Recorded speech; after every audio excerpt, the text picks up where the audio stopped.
Welcome to the deep dive. Sometimes picking up the phone, it fills you with a bit of dread, doesn't it? Oh, definitely. Especially when you know it's not just going to be a quick chat. We're talking about those calls with layers, complaints maybe, Like where someone's already upset. or like tricky technical repairs that need coordinating, or maybe following up on something complicated. It's just more involved. Yeah, absolutely. These aren't your simple, what time do you close calls. Mhm. They really involve navigating emotions, sometimes technical stuff, history, process. It's a lot. And that's exactly what we're diving into today. We've gone through some source material that gives really practical language, like actual phrases and structured ways to handle exactly these situations: complaints, repair calls, follow-ups. Yeah, and our mission here is really to pull out the most useful bits, the real nuggets of knowledge from this material. Think of it as a shortcut for you. So you feel equipped, have the vocabulary, the strategies. So you can handle these things with more confidence. Because honestly, when you can handle a tough complaint call well, or clearly explain a repair, it makes such a difference. Huge difference. It's not just about fixing the problem. It can actually turn a really negative interaction into something, well, positive for everyone. Whether you're doing this at work or even, just in your personal life sometimes, these skills are just gold. They really are.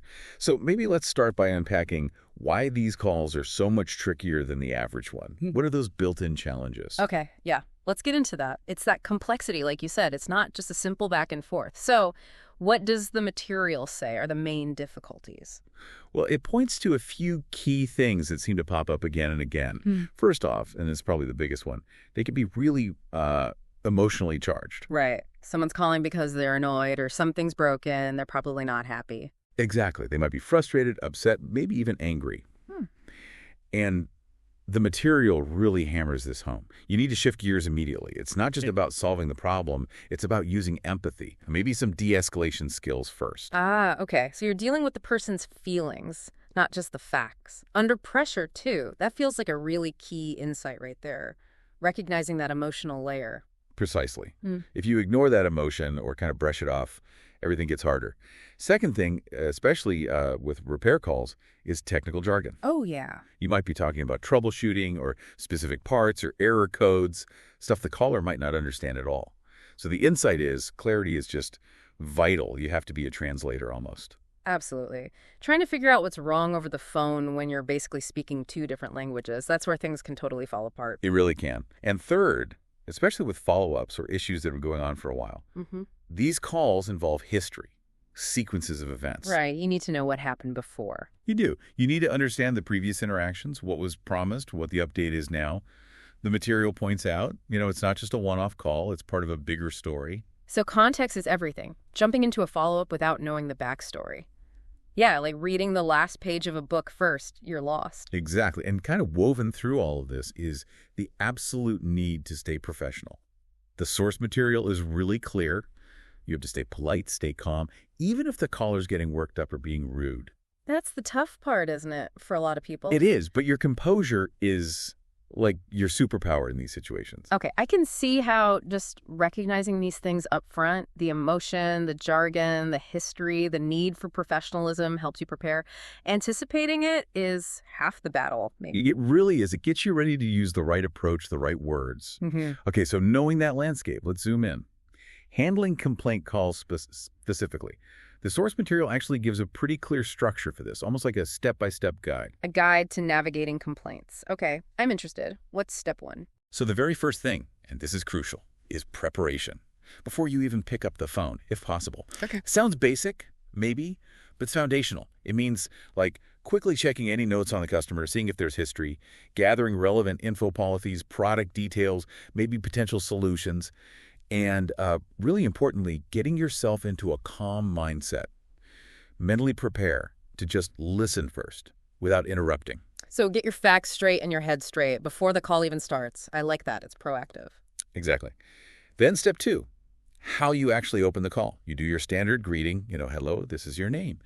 But the material suggests adding an active listening prompt right away. Like what? Something like, I'm here to listen. Please tell me what's been happening with the issue if you know it. Ah, okay. That signals straight away, I'm ready to hear you out. Puts the focus on them. Yep. And using polite phrases like, I'm really sorry to hear you're having this trouble. Could you tell me a bit more about the problem? That helps set a cooperative tone, not an adversarial one, right from the get-go. Nice. Okay, step 3. This must be where that emotion piece comes back in strongly, demonstrating empathy. How do you do that effectively? Yeah, this is absolutely critical. It builds rapport, helps calm things down. The key insight here is that empathy isn't just like a feeling you have. It's something you actively show through your language. Okay, so how? What kind of phrases? The material gives some great examples.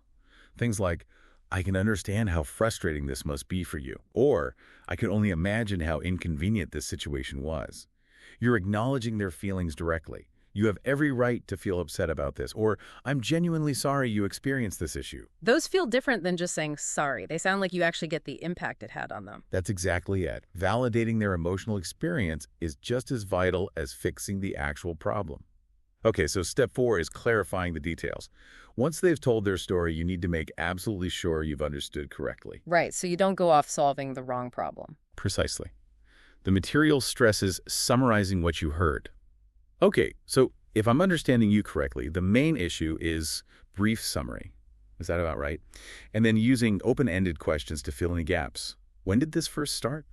Or maybe, have you already tried doing a basic step? It stops you from making assumptions. Got it. Make sure everyone's looking at the same picture. Then, step 5, offering solutions. Right. This is where you shift from just understanding to taking action. Based on those clarified details and, what's actually possible, you present clear options. The material suggests phrases like, okay, based on what you've told me, here's what we can do.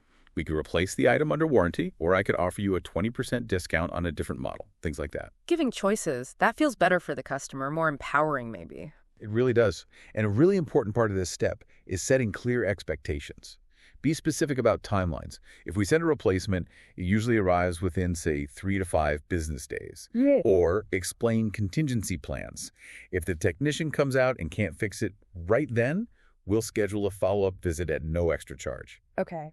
And the source material really highlights letting the customer choose the best option for them whenever there are options. Yeah, don't just dictate the solution. Present the possibilities. Makes sense. Exactly. And then finally, step 6, wrapping up the complaint call. This is all about making sure the customer leaves the call knowing exactly what happens next, feeling clear, feeling confident. Summing it all up again. Precisely. Summarize the agreed plan. Okay, just to recap, we're going to send that replacement out tonight, and you should have it by Friday. Set expectations for any follow-up needed. I'll send you an email with the tracking number as soon as we hang up, and then a polite close, reinforcing you value them. Thank you again for bringing this to our attention. We really appreciate your patience and your business. That kind of structured closing avoids any confusion. That is a really solid framework for complaints. Oh. Takes you right through from preparing yourself emotionally to that final confirmation. Yeah, it gives you a roadmap through what can feel like a pretty messy situation. Now, should we switch gears to repair calls? The focus here is often a bit different, right? Maybe less about the pure emotion, more about the technical side, the logistics. Okay, yeah, so arranging for someone to come out, explaining what's wrong with the equipment, that kind of thing. Exactly. So step 1 here is identifying the issue, which often means doing some troubleshooting over the phone first. Yeah. You got to gather the basics. Okay, can you describe exactly what's happening with the machine? Are there any warning lights on? Starting with the symptoms, like a detective. Pretty much. And then using diagnostic questions. The source material gives examples like, have you tried just turning it off and on again? I know it sounds silly, but honestly, it fixes a lot. Or, is this the first time this particular problem has happened? These questions help you figure out, can we fix this over the phone, or do we really need to send someone out? Okay, so you're trying to triage the problem, decide the best path. Step 2, scheduling the technician, if that's what's needed. Right. If an on-site visit is the answer, the key insight here is super clear communication, logistics and cost, confirm availability. Okay, we do have an opening tomorrow afternoon between 2 p.m. and 5 p.m. Would that window work for you? And getting all the details. All the details, full address, any special instructions, gate codes, anything like that. And then, the potentially tricky bit, explaining any charges. Yeah, nobody likes surprise costs. Nobody. So the source material is very firm on this. Be totally upfront. Explain any standard fees, like, just so you know, there's a standard $50 call-out fee if the repair isn't covered by your warranty. Or be clear if it is covered. Setting those expectations about cost and timing before the visit is crucial for avoiding arguments later. That's a huge takeaway. Clear cost communication up front. Non-negotiable. Okay, step 3 is communicating the service process itself. What happens once the tech is scheduled?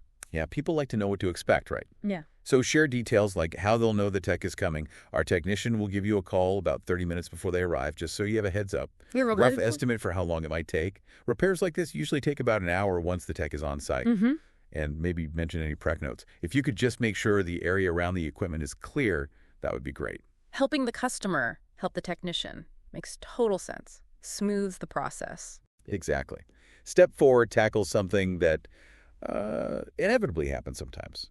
Delays or rescheduling. And here, being proactive is absolutely key. So don't make the customer call you wondering where the technician is? Definitely not. Immediate notification is vital. Hi, I'm calling because unfortunately the technician is running about 45 minutes behind schedule due to an issue at their last job. And if it's a big delay, offer alternatives. I know that might mess up your day. If that new time doesn't work, we can definitely reschedule you for first thing tomorrow morning. And the materials suggested maybe offering something for the hassle. Yeah, it recommends being transparent, showing you value their time. Even a small gesture helps. We understand this delay is inconvenient, and we're really sorry. As a small apology, we'd like to offer you a 10% discount on today's service. Being proactive and apologetic really takes the sting out of it. Yeah, that can really save the relationship, I imagine. Okay, step 5 after the visit. Confirming completion. All right, this is about closing the loop, making sure the customer is actually happy. Check directly. So, did the technician manage to resolve the issue to your satisfaction? Explain any final things they need to do. Okay, your system's all updated now, you can just use it as normal. Or, if that problem pops up again for any reason, please give us a call right away. And documenting. Always documenting. Always. I'll send you over a service report summarizing the visit by email later today. A good, thorough closing confirms everything and clarifies what to do if issues linger. Okay, that covers the whole repair flow pretty well, diagnosis to the post-visit check. Now, let's talk about something often skipped, maybe. Follow-up calls. Why are these so important? Follow-up calls are, they're really essential for a couple of main reasons. First, just to genuinely check that the original solution, whether it was fixing a complaint or doing a repair, actually worked and stuck. Right. Did the fix hold? Exactly. And second, they're a fantastic chance to reinforce that you care about their satisfaction and maybe uncover any other little related issues they didn't mention before. And you mentioned earlier maybe a chance for some gentle upselling or cross-selling. Yes, but only if satisfaction is confirmed and it feels appropriate, not pushy. But the very first insight for follow-ups is actually timing. When do you make that call? Right. Call too soon, you're annoying. Call too late, they feel forgotten. That's the balancing act. The material gives some general guidelines, like after sending a replacement part for a complaint, maybe call a day or two later, make sure it arrived, make sure it works, after repair, maybe within 24 hours, just to confirm everything's still okay. Okay. If you left an urgent message, maybe follow up in a few hours. Routine message, next business day is usually fine. The key is hitting that sweet spot, showing you care without being a pest. That timing sensitivity is definitely a key nugget. Okay, step 2, opening the follow-up call. How do you start? You need to immediately say who you are and why you're calling, referencing the previous interaction. No mystery calls. Get straight to the point. Yeah. The source suggests things like, hello, this is your name from company name.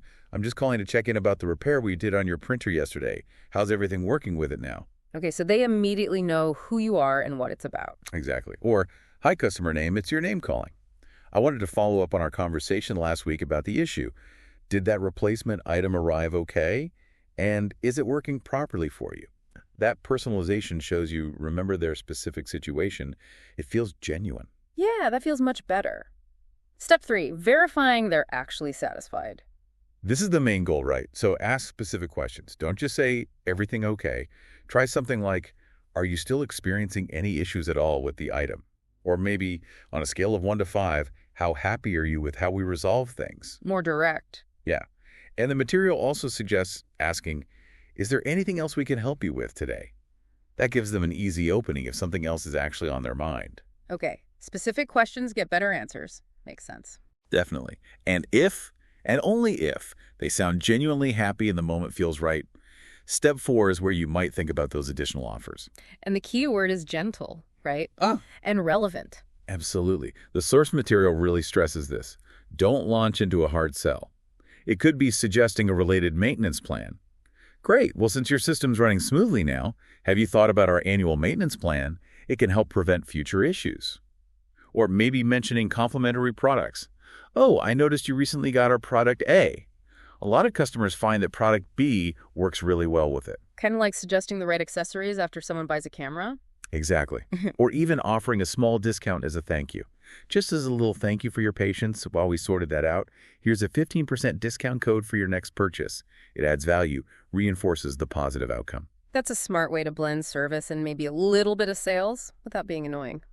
Okay, and finally, step 5, documenting and closing the follow-up call.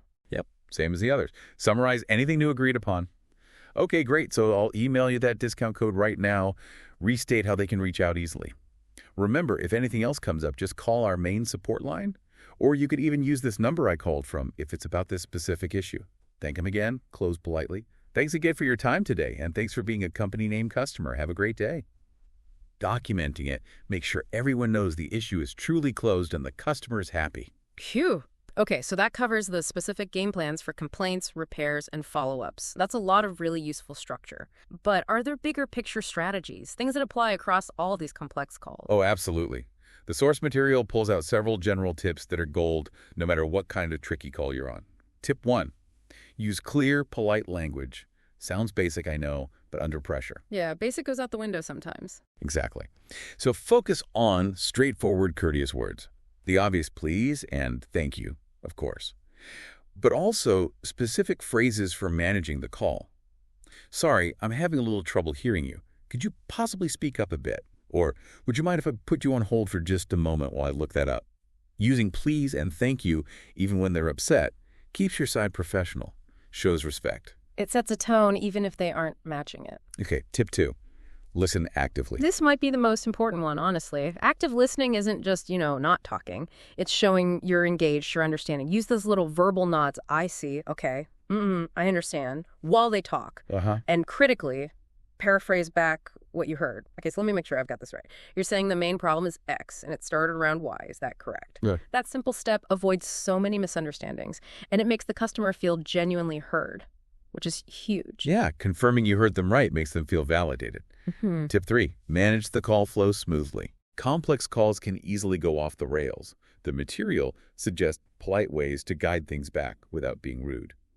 If someone's rambling, you could gently say, "Excuse me for interrupting for just a second, but I want to make sure I fully understand that point about the main issue before we move on." Okay. Use the hold button thoughtfully. Always ask permission first. Keeping the call moving efficiently respects everyone's time. So you're steering the conversation, but politely, like asking permission to take the wheel for a second. Exactly. Tip 4, we've touched on this, but it's worth repeating. Remain calm under pressure.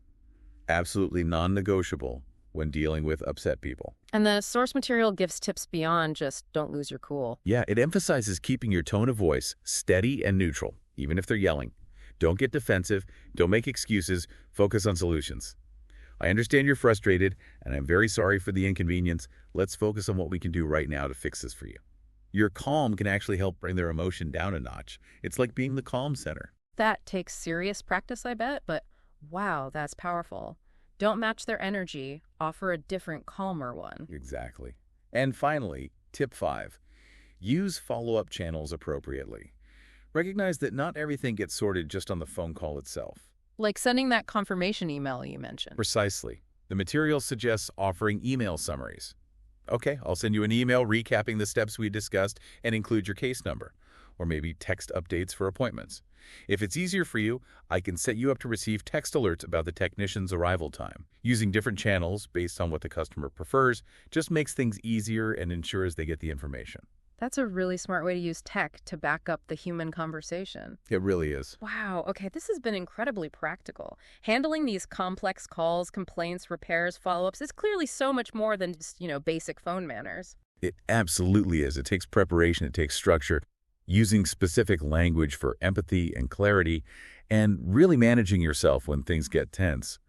By taking these steps and tips on board, you really do get a roadmap for getting through these tough conversations much more successfully. Yeah, the big takeaways for me are definitely prepare yourself mentally and factually. Actually show empathy. Don't assume, clarify everything, follow those structures, listen like you mean it, stay calm, and use all the tools you have, like email or text follow-ups. And these skills, they're not just for people working in call centers, are they? Not at all. And this is where it gets really interesting, I think. Think about a difficult conversation you've had recently, maybe not even on the phone. Could be, I don't know, with a colleague about a deadline or a family member about something sensitive, maybe resolving a misunderstanding with a friend. Okay. How could using some of these principles have helped? Like pausing beforehand to think about your approach, really listening and maybe paraphrasing back what they said to show you understood their point of view. Using language that acknowledged their feelings, not just the facts. Breaking the problem down into steps, or even just focusing on staying calm yourself when things got heated. Yeah, I can definitely see how this could apply. Where else in your life could getting better at navigating these complex, sometimes emotional conversations? Where else could that make a really big difference?